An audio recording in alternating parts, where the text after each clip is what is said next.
I think both WWE and AEW made the right decision. And I think a lot of fans are going to hate it. We'll talk about it on this episode of the Crimson Mask Show. Let's get it.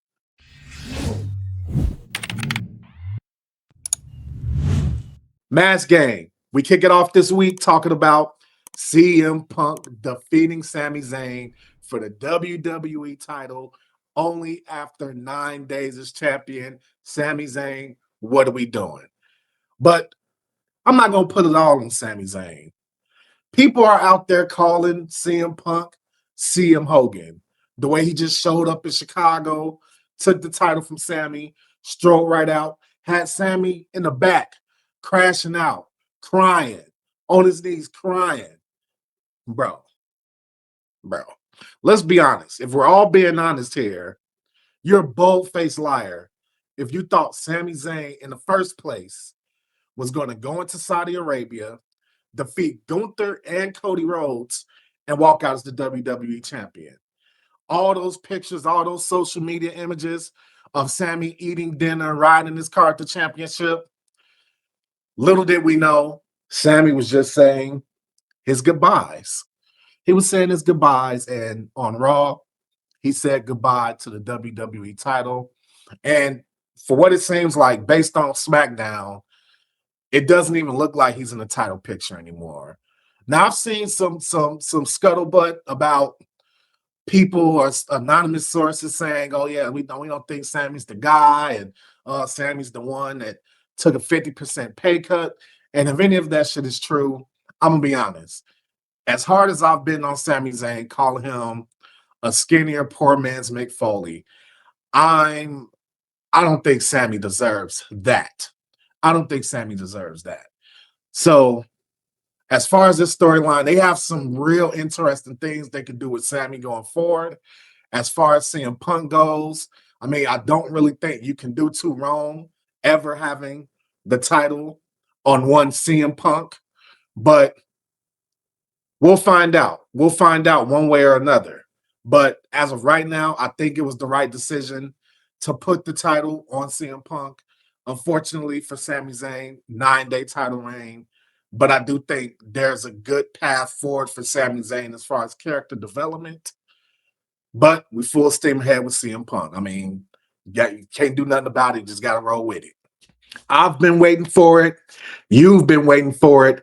We've all been waiting for it. Nick Aldis, it's time for you to crash out on Gunther, bro.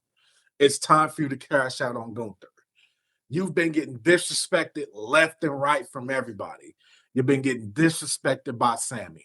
You got disrespected by Roman at one point. You got RKO like 25 times by Randy Orton, and Gunther been putting hands on you week after week after week after week. It's time, Nick, man. We see you. We see you. You walking around, Jack, barely bursting out of your fucking suit. Yeah, you letting this fucking, I don't even know what to call Gunther. This ostrich of a man just kick your ass every week. He kicking your ass every week, Nick. We remember you. We remember Magnus. We remember you, man. Get your ass up and clap back.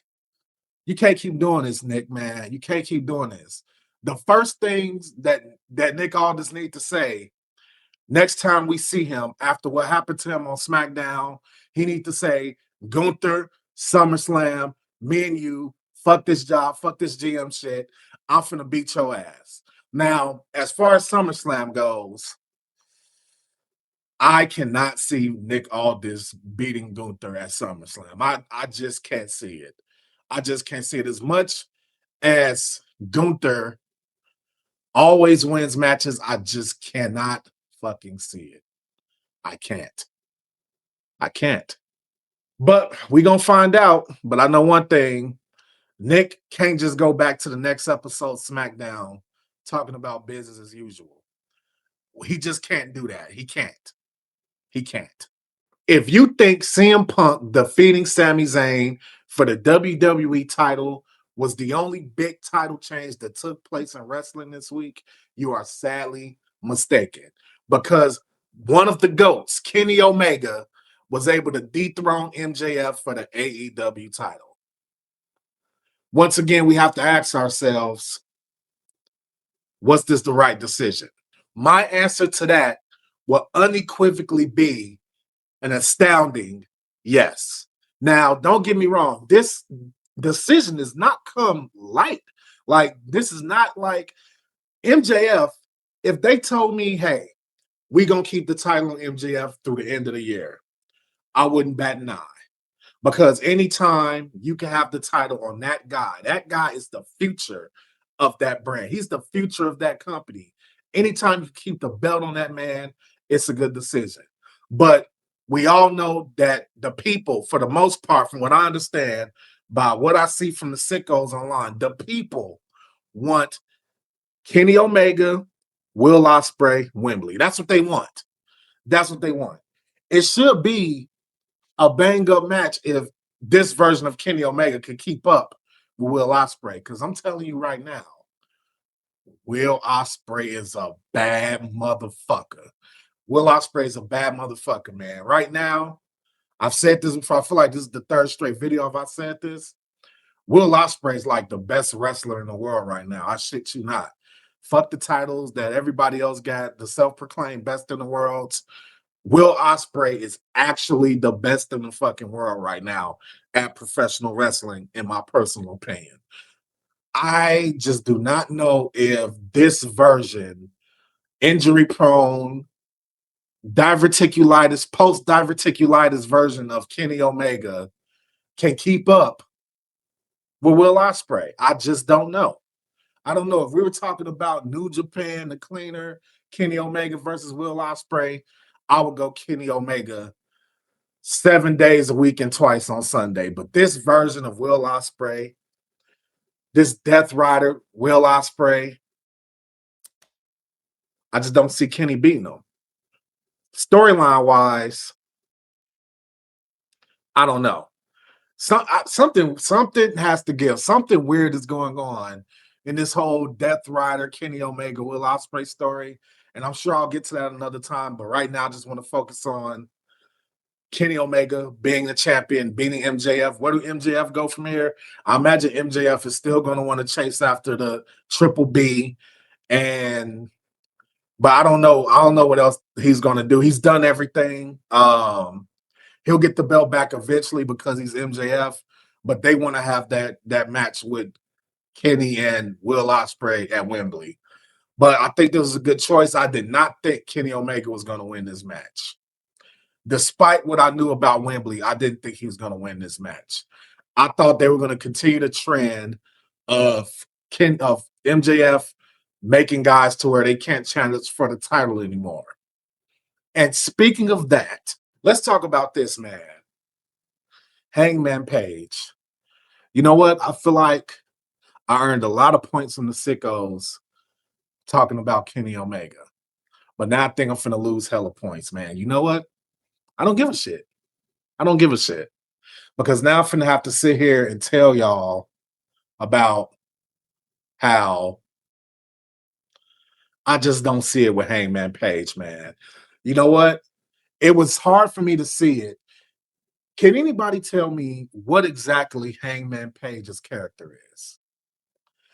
He's a cowboy. But like, what is Hangman Page's character? What is it? I mean, he's drifting further away. Here's what I thought they were going to do with Hangman at one point. What I thought they were going to do is I thought they were going to do something to where like he's almost like a one-man APA. He's backstage, he's drinking, you piss him off, he comes out drunk, he kicks somebody's ass, and then, he's just a cowboy ass kicker. That's what I thought they were going to do with Hangman Page. Turns out, he just comes off as a sap to me.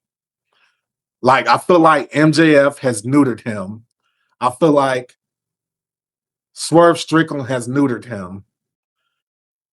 I don't see him at the same level that he was at before. Now he's come back with shorter hair, and he's talking about, I can't challenge for the title anymore. I'm going to figure out something to do. There's just no aura around Hangman Page. He's just a dude. He's just a like pause. He's just a dude, a handsome dude with good entrance music, like that could kind of wrestle. But as far as his character development, I just see nothing. I see nothing in Hangman Page. He's directionless. He's been directionless for years.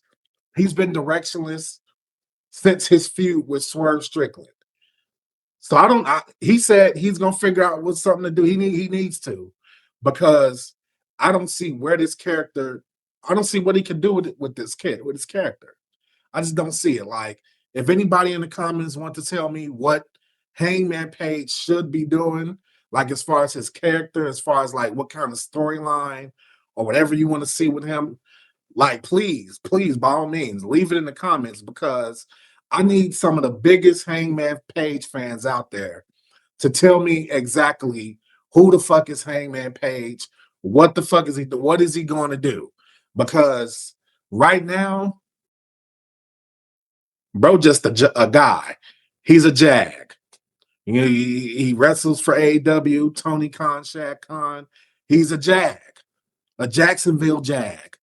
What you see right here is the future of what always seems to be a sinking ship known as TNA. What you see is the future right here. Leon Slater, Ricky Sosa. I've been saying it. I've been saying it for weeks. I've been saying, like, I don't know how many weeks it was ago. I made a video. I said, oh, these guys need to team up. And after being a team, they need to feud with each other. One of them needs to turn on the other. And they need to have one of the most historic, who's the future type, like almost like a Cena Orton type of a long-term feud between the two of them. That's what I want to see. That feud can feed fucking families. That feud can feed families, man. They won their little triple threat tag team match against the Righteous and the System. You know, that was cool. That was cool. You know, but it's just so clear, man, that they're the most interesting people in that company. Like, I'm talking about over Nick Namath. I'm talking about over everybody. Even if Mike Santana's still there, they're the most interesting people in that company. You need to build your company around these two guys, like The Rock and Stone Cold type shit. Not saying, don't hear what I'm not saying. I'm not saying that they're The Rock and Stone Cold, but I'm saying like the way the company should be built around two stars is the way TNA should be built around Leon Slater and Ricky Sosa. I'm so happy that they decided to put those two guys together in a tag team. I'll be even more excited when those two guys feud. That company needs all the help it can get, and this is a good start. So we'll see how it turns out ultimately, but as far as this particular thing that TNA is doing, good job. Good job. All right, Mass Gang, that's it. Which story are you buying? Which one am I completely wrong about? Let me know in the comments. And don't forget to subscribe for more pro wrestling content with an attitude. You know the name, MFG DeeZ. You know the game. It's the Crimson Mass Show. Come check us out next time, and we out.